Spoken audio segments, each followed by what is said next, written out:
Hello, Internet. It is I, the Malik Aaron, and welcome back to Box Office Predictions. Today, we're going to be talking about Oppenheimer, the second half of the Barbenheimer phenomenon that's going on as we speak. I already talked about Barbie. Now I talk about Oppenheimer. It's only fair. It's only right. So, as usual, we're going to be going over the pros and cons. So, let's get to it. Pros. This is a Christopher Nolan movie. We all know who Christopher Nolan is. I mean, the dude is one of the most prolific filmmakers of the 21st century, definitely one of the most successful, to the point where literally his name can sell movie tickets. That's when you know you hit it big. But with Nolan going through his whole resume, he started out pretty small. I mean, most people would say, oh, Memento is his first movie, but it technically wasn't. It's called Following. A movie called Following was technically his first, but it's kind of like how James Cameron, a lot of people see Terminator as his first movie when it wasn't. Same goes for M. Night Shyamalan, how the public sees The Sixth Sense as his first movie. You know, he made a movie before that. But the thing is, their first, all like with Nolan, Cameron, and Shyamalan, their first movies, no one remembers. It's all about their second movies, and then you go on from there. So, yeah, but Memento got did all right. I think this is, yeah, it did good for like a very low budget movie, and for being a very different movie. I believe that movie, the whole plot was in reverse, as far as I know. And then you had Insomnia in 2002, which did pretty solid. And so things were going up, and then Batman Begins happened, and that's when things really started to change. So when Batman Begins was coming out, like Batman was in a rut, to say the least, an absolute rut. Batman and Robin was a disaster, both quality wise and financially, and in terms of financials, and it pretty much killed the series on the big screen. There are a bunch of attempts of Warner Brothers to like bring it back. They had like a bunch of movies that they were trying to get made, but none of them came to fruition.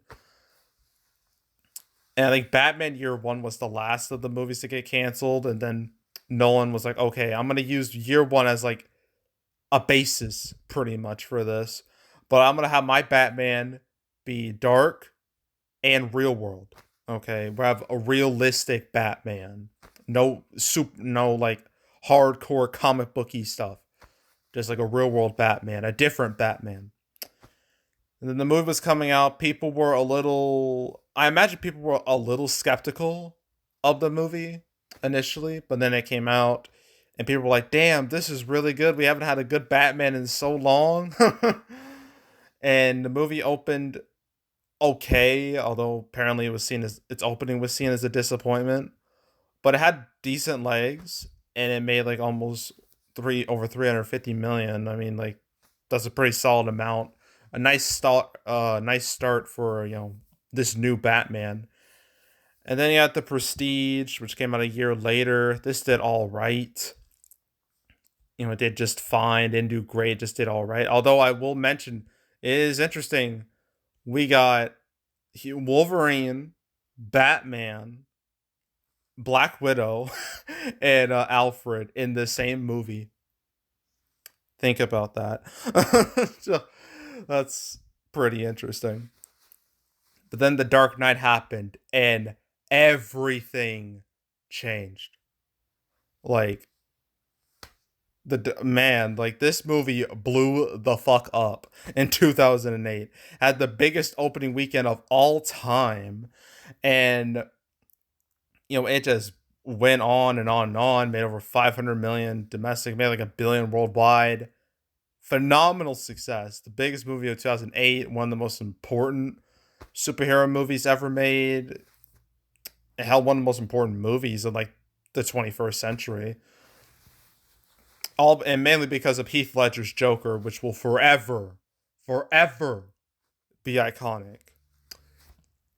See, after The Dark Knight, Warner Brothers got very giddy with Nolan. They were just like, Bud, we will give you all the money to make whatever movies you want to make. We'll give it to you.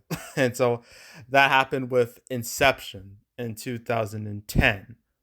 It was all about dreams. And the movie, thanks to the hype of The Dark Knight, it opened well for an original movie and then had very long legs, making almost 300 million domestic. I believe it made over like 800 million worldwide, not 700 million, but still made a whole lot of money for an original flick, which showed like Nolan was really building himself up when it came to his I guess drawing power. I guess I would label it as drawing power. So yeah, Dark Knight, Inception, big old 1-2 punch right there. Then you had The Dark Knight Rises, which quite a few people were disappointed with. I don't think it's aged very well ever since it came out. More people have talked very negatively about. Actually, the Dark Knight trilogy, really, people aren't as high on it as they were like a decade ago. But still, The Dark Knight Rises, it didn't. It did slightly worse than The Dark Knight domestically, but it made more overseas and it made more worldwide. So that's all that really matters. It made over a billion, which is the important thing for Warner Brothers. So yeah, The Dark Knight Rises made over a billion. So things are still going really good. Then you have Interstellar, another original flick, which didn't do as well as I thought it would. I think a lot of people, after Inception, like The Dark Knight and everything, people had very high expectations for this, especially after a movie like Gravity made stupid cash. People thought the same would happen to Interstellar. It didn't quite happen, but still did all right. Up of 47 million. It wasn't even in first place. Had really good legs. Made 188 million domestic, over 600 million worldwide. That's still really good for an original flick. So things are still going really good. Then after that, he made Dunkirk in 2017. And can I just say something? Okay, so Dunkirk, when it came out in 2017, is the, it was the it. Ugh, I'm losing my voice here. It's the same weekend as this one, to the day, July 21st. And it's the same weekend we have now, July 21st of 2023. And I find it very interesting that, with Dunkirk, a Christopher Nolan movie from Warner Brothers went up against a female centric flick from Universal. That female centric flick being Girls Trip. Here we are, 6 years later, exact same weekend, and Christopher Nolan is now with Universal, and he's going up against a female centric movie from Warner Brothers. Strange, crazy, right? I didn't even notice until like earlier, like yesterday, when I noticed that. I was like, holy shit, that's wild. It's kind of like what's happening now is the inverse of what happened in 2017. Is really weird. But yeah, Dunkirk had a lot of hype surrounding it because it's Nolan had that mid July date that Inception had, that the Dark Knight Rises had. Opened well with 50 million, had nice legs, made like 190 million domestic, 500 million worldwide, a budget of 150, big hit. Big old hit. So things are really going good.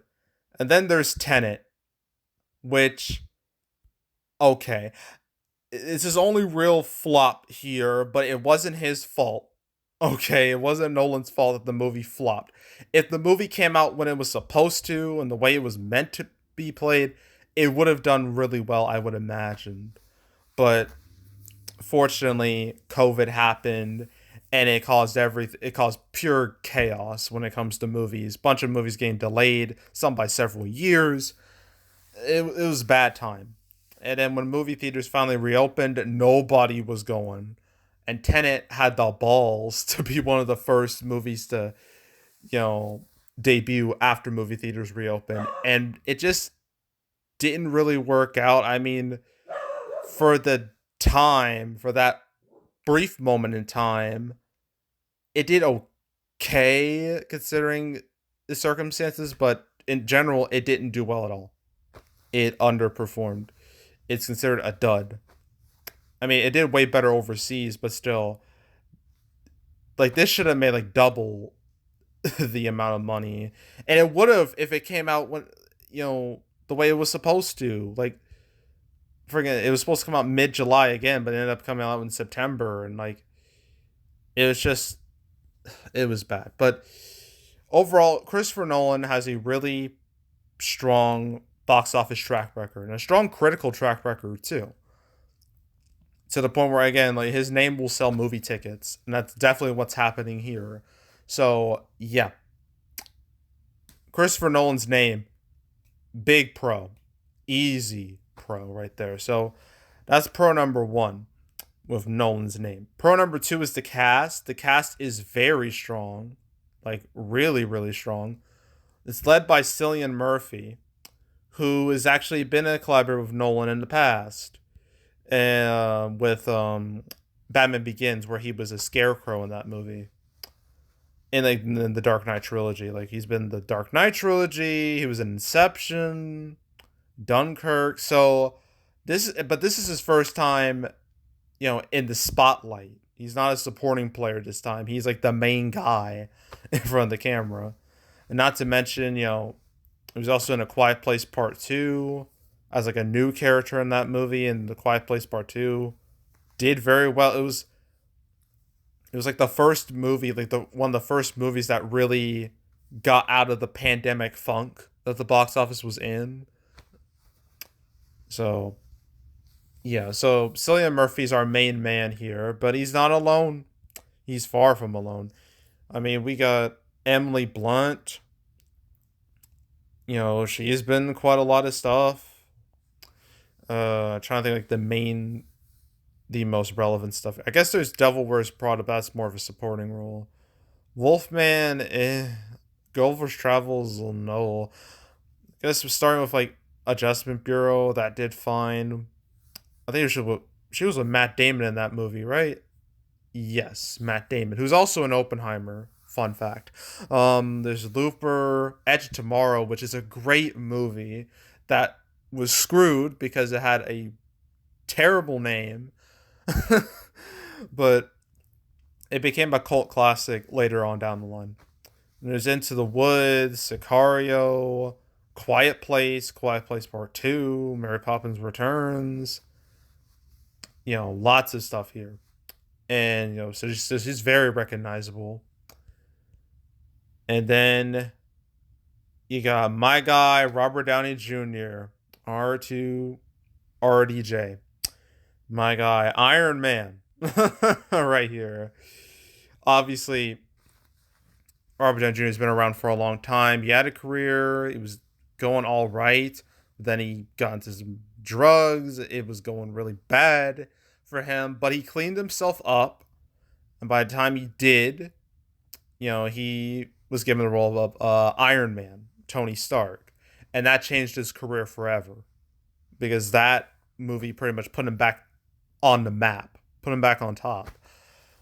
Because, Iron Man started the whole MCU, and Robert Downey Jr. became like the face of the MCU for like the next 11 years. Like from Iron Man to Iron Man 2 to Avengers to Iron Man 3 to Age of Ultron to Spider-Man Homecoming to Infinity War to Endgame. Like he was the face of the MCU, and ever since Iron Man died in Endgame, things have just not been the same at all. And I mean that in a negative way. And so Captain America Civil War, how could I forget that? That's another one. So yeah, Robert Downey Jr. is big old, and just everyone knows who he is.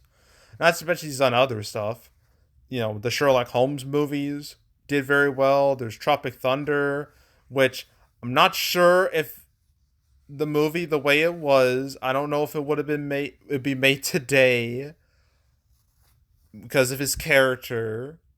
But, I'm not offended by his character in the movie because I understand the joke.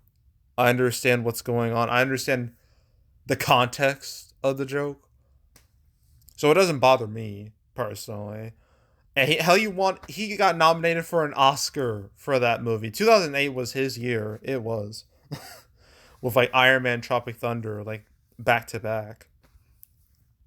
But yeah, Robert Downey Jr., big name. Everyone knows who he is. Very recognizable. He's had some duds. Doolittle being very high with that. But yeah, Robert Downey Jr., I label his presence as a pro. Definitely.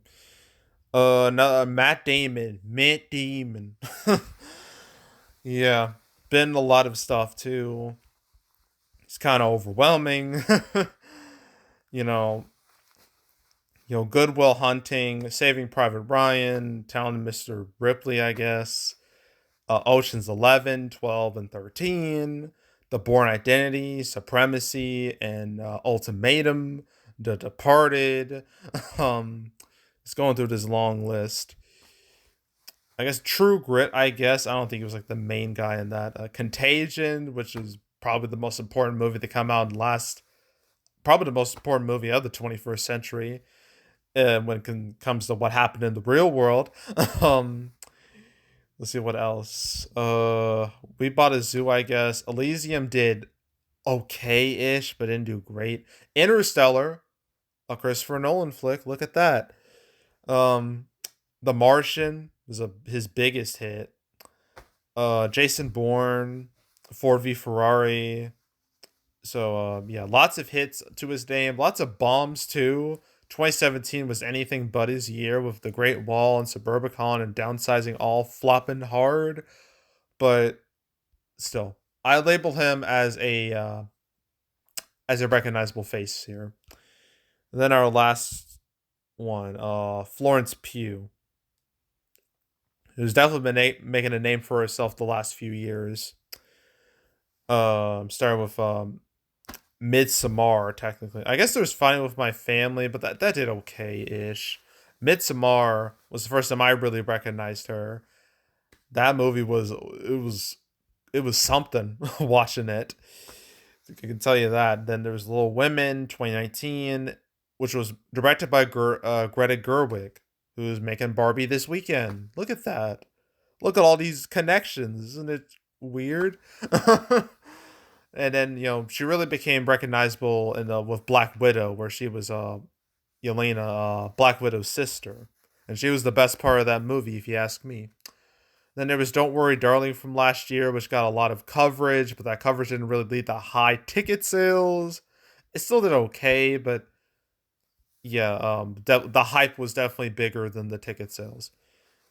I'm not counting Puss in Boots: The Last Wish because that's a voice role, so not counting that. But she will be in Dune Part 2, so which is expected to be a big hit. It should be a big hit when it comes out in November. If it comes out in November, as long as nothing goes wrong with the writer and actor strikes. We'll see. Time will tell what will happen to that.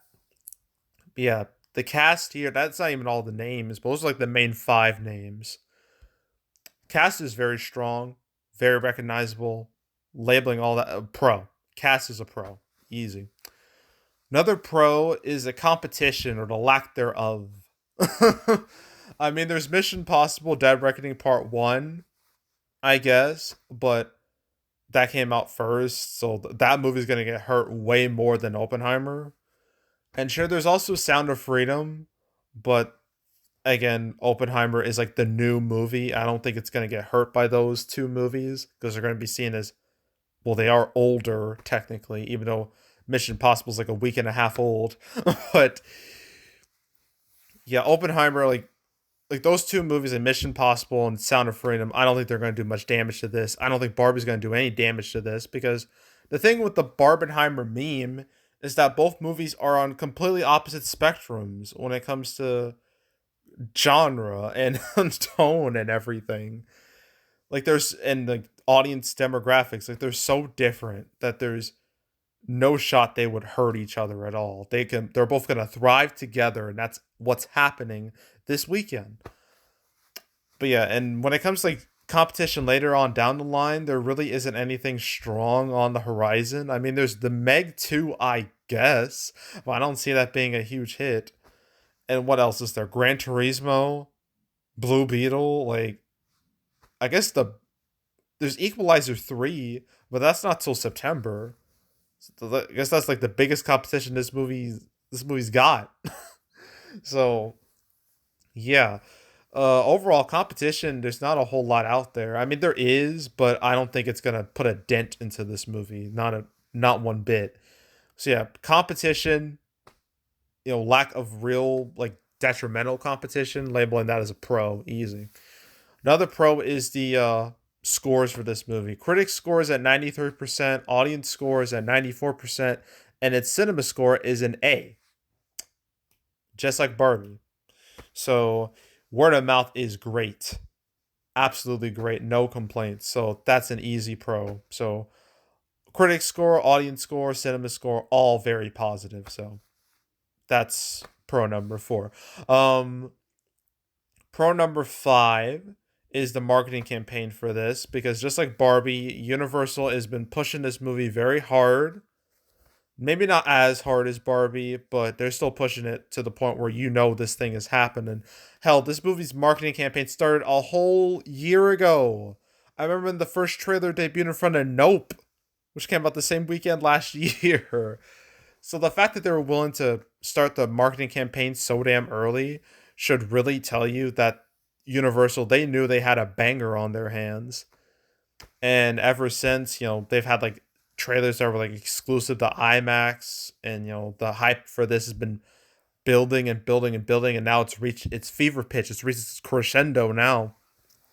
So yeah, marketing has been very good with this movie. Universal, they've been pushing this as a big movie, and it's clearly working. So marketing, I'm labeling that as a pro. Another pro is the preview numbers, which are downright amazing for a movie like this, because it opened with like 10.5. Sure, one could argue, oh, that's less than half of Barbie. Literally, no one on planet Earth thought this would make more than Barbie. I knew months ago that Barbie had the edge, and that never changed. I knew Oppenheimer was going to be number 2, but I was still thinking it would be a strong hit. But 10.5 for previews, that's a lot for a movie like this. For a 3-hour drama, that's incredible. And hell, for R-rated movies, I believe this is the biggest for an R-rated movie since 2019, since Joker, which opened with like 13 million. Right here, Joker. And even before then, there was It Chapter 2 with the same amount, 10.5 million. Both of which were from Warner Brothers. So weird, all these Warner Brothers connections. And now, I mean, Christopher Nolan, like, he was with Warner Brothers for a long time, and then with Tenet, like, after Tenet, like, when Warner Brothers announced, like, the HBO Max experiment where, oh, hey, all our movies are going to be in theaters and HBO Max at the same time, Nolan was very pissed off about that. That pretty much soured his relationship with Warner Brothers, and it led to him teaming up with Universal to do Oppenheimer. So I thought I should definitely mention that. But yeah, Oppenheimer's preview numbers, they're better than The Little Mermaid. And I opened with like almost 100 million. So that's really, really good. And compared to other movies this year, I mean, let's compare it to other movies. Other like male centric movies. Let's see, what do we got? Mission Possible, that's one. Dial of Destiny is another. Fast X is another. John Wick 4, that's a good one. John Wick 4. Okay, let's compare it to these. So 10.5, like with Dead Reckoning Part 1, it's Tuesday preview because it opened on a Wednesday. That had 7 million. Okay. Indiana Jones, Dial of Destiny, had 7.2 million. Fast X had 7.5 million. And John Wick Chapter 4 had 8.9 million. So Oppenheimer's doing way better than all of them. And all these movies open around the 50 to 70 million range. So the fact that Oppenheimer's doing better than all of them is just wow. That is amazing. Because hell, compared to another Nolan movie, I just realized Dunkirk. That had a Thursday preview number of, Let me see. 5.5. So this is nearly doubling that. So these numbers are really, really good. Like super good. So yeah, Thursday previews, fantastic. Easy pro. Like that's not even a question. So yeah, I think I labeled all the pros, all like the positives. Okay, now for the cons. That 3 hour runtime, man. Yeah, this movie's a whole 3 hours. Whole three. Now, when it comes to runtimes, obviously many would say it's like a bad thing to have like a movie run like super long because that means less show times, less potential to make money. But that's not the case all the time. I mean, Avengers Endgame was 3 hours, and that had the biggest opening weekend ever. That opened with like over 300 million domestically, so didn't hurt that movie. Granted, that was like the big finale to the Infinity War sagas, but still, long run time did not hurt that movie. A long run time didn't hurt Avatar: The Way of Water, which made 2.2 billion. Um, a long run time didn't hurt John Wick 4, which became the biggest movie of its franchise.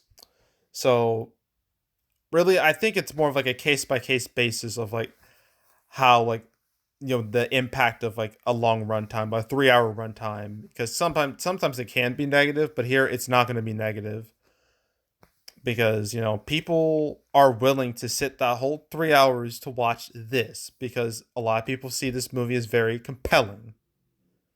So as long as your movie's compelling, it doesn't matter how long it is. So yeah, but the 3 hour runtime, I don't know if I'd label it as a con. It's more of like a middle ground thing. So I'm gonna label it as middle ground. Yeah, besides that, I see no real negatives with this. I really don't. Um, yeah, I really don't see any negatives. So let's go to the pro actually predicting this thing. So opening weekend, I thought this movie would hit like 50 to 60 million for a while. It's gonna go way past that. Probably in the 70s, maybe 80s if it's really lucky. Keep in mind, this movie's still going to be number 2 this weekend behind Barbie, which is expected to do 150. So the fact that this is doing like 70 to like doing like in the realm of like 70 to 80 million and it's still number 2, that is ridiculous. Like these two movies, Barbie and Oppenheimer, are going to make 200 million combined. Just those two movies by themselves. It's fucking insanity. But yeah, well, Oppenheimer, I'm gonna say it's gonna open between 70 to 80 million because I think this movie is gonna be a bit front loaded, at least opening weekend, because all the Nolan fans are gonna show up day one. They're gonna show up real quick, and then it's gonna die down a bit. That's what I think is gonna happen. Because that usually happens when like a director like has like a strong following, like their fans show up, they're the first to show up before anybody else, so at least a lot of rush, a lot of demand, initial demand. So yeah, I think that's gonna happen with Oppenheimer. It's gonna have a bit of a front load opening weekend, but it's total, I expect it to have long legs. Christopher Nolan movies have long legs historically, and I think this is gonna be no exception. I think it's gonna hit well over 200 million, maybe like 250 to 300 million, I think, which would be amazing for an R-rated movie. It'll be easily the biggest R-rated movie since 2019. And yeah, like this week, that's it for this weekend. This is going to be a hell of a weekend. This is going to be the big weekend of 2023, easy. Hell's going to be one of the biggest weekends of all time. Like literally we had two movies make double digits in preview numbers. That's never happened ever in the history of anything. The first time ever in cinema history. Two movies have double digit previews. So, yeah, that's really wild. But yeah, this weekend is going to be massive. It's going to be fun to experience. I'm going to be watching both movies. And yeah, I'm in on the meme. I want to see, this is a very exciting time. Like definitely it's I'm so happy we're having a weekend like this when after because June was so terrible. Like the later half of June, like it started out real good with Spider Verse, but then it fell off real fast. Like this is the weekend I thought we'd have with the Flash and Elemental, but it just that failed to happen. But here, it's just like raining cash, pretty much. So yeah, but that's it for the weekend. Next weekend is a way slower. You have Haunted Mansion, which I'm fully expecting to be a bomb at this point because it feels like Disney's kind of box office poison. We've kind of seen a lot of evidence of that this summer. So I don't think it's gonna do well at all. But we also have Talk to Me from A24. That could do well, maybe. It might. We'll see. I don't know about First Slam Dunk. I don't know if I'm gonna be talking about that. I'm not too sure about that one. And then that'll be it for July. So yeah. So yeah, anywho, yeah, that's it. That's all. Make sure to subscribe, like this video, leave a comment, turn notifications, share the whole drill. Want to check out more videos like this? I got playlists on the homepage. All previous prediction videos I made this year. You want to watch any of those, any of the ones I've done the past few years? Want to watch any of those? Go right ahead. There's also the canceled series where I go over all the movies that were supposed to come out but didn't. I talked about Oppenheimer one time, just like Barbie, one time. And I talked about it episode 85, long ass time ago. I talked about it alongside The Lost City, The Bad Guys, Ticket to Paradise, and Knock at the Cabin. Talked about it alongside all those movies. So, yeah, you want to watch that episode? Any of the ones I've done recently? I just did one like on Thursday, episode 197, where I talked about like Saw X and Whitebird and Borderlands and some other movies. So you want to watch that episode? Any other ones I've done? There's now 197 episodes. So you want to watch any of them?